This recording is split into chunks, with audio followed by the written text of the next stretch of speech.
দেখুন আমি এখানে গরুর ভুঁড়ি কিনে নিয়ে এসেছি। এই গরুর ভুঁড়িটা এখন রান্না করব।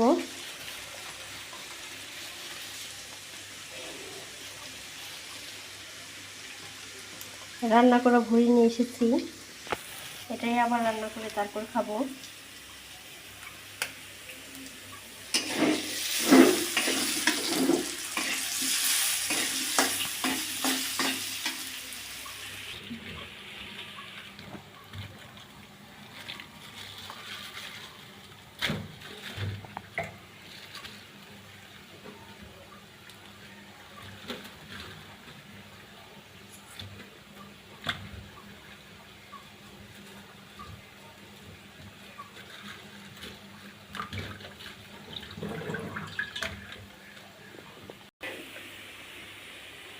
আলুগুলো ভাজা হয়ে গেল, এখন তুলে নেব।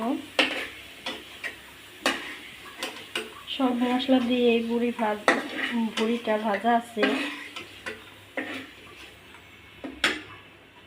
এখানে আমি পেঁয়াজ আর মরিচ নিয়েছি এক বাটি।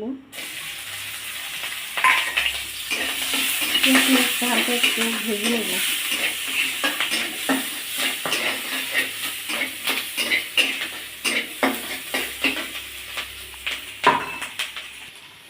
পেঁয়াজটা ভাজা ভাজা হয়ে গেছে, এখন আমি এখানে একটু পানি দিয়ে দিলাম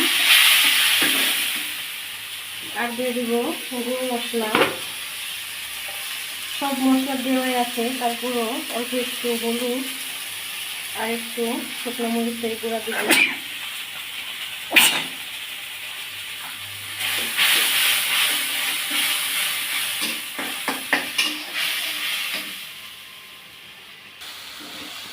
মশলাটা খুব ভালো করে কষে নিয়েছি। এখানে অল্প একটু আদা রসুন জিরে গরম মশলা সবাই। এখন ভুঁড়িটা দিয়ে দেবো, হালকা একটু কষে নেব।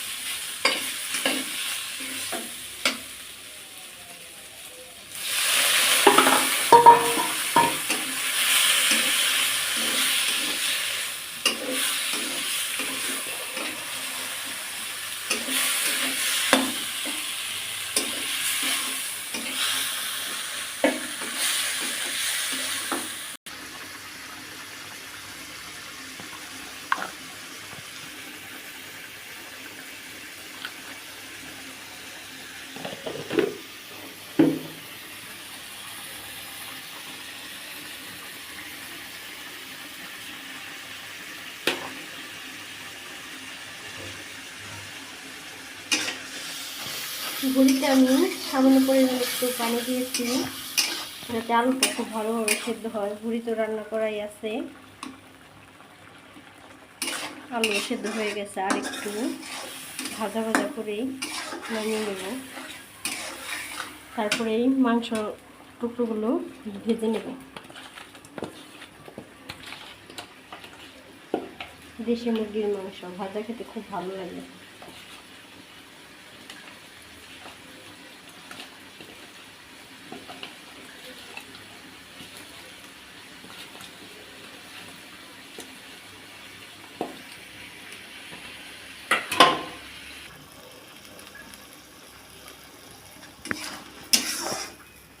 ভুঁড়িটা কষানো হয়ে গেছে, এখন চুলা থেকে নামিয়ে নিলাম।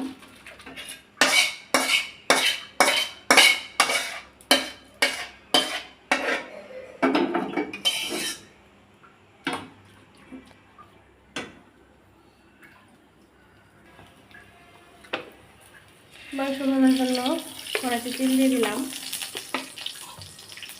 ওই যে ভুঁড়িটা হয়ে গেছে,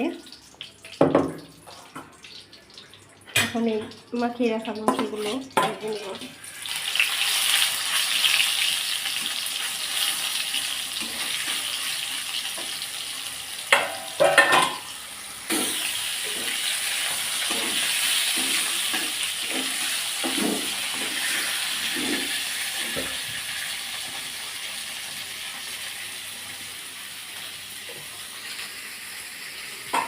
মাংস ভাজিটাও হয়ে গেছে, তো এখানে দিয়ে দিলাম কয়েকদিন ধরে কিছু প্রবলেমের কারণে আমি ভিডিও ছাড়তে পারছি না। তো এরকম আরও রান্নার নতুন নতুন ভিডিও পেতে পারভিন জিনিস চ্যানেলটিকে আপনারা অবশ্যই সাবস্ক্রাইব করবেন। আর পাশে থাকা নোটিফিকেশনটি অন করে রাখবেন যাতে ভিডিও ছাড়ার সাথে সাথে আপনারা পেয়ে যান। সবাই ভালো থাকবেন, সুস্থ থাকবেন। আল্লাহ হাফেজ।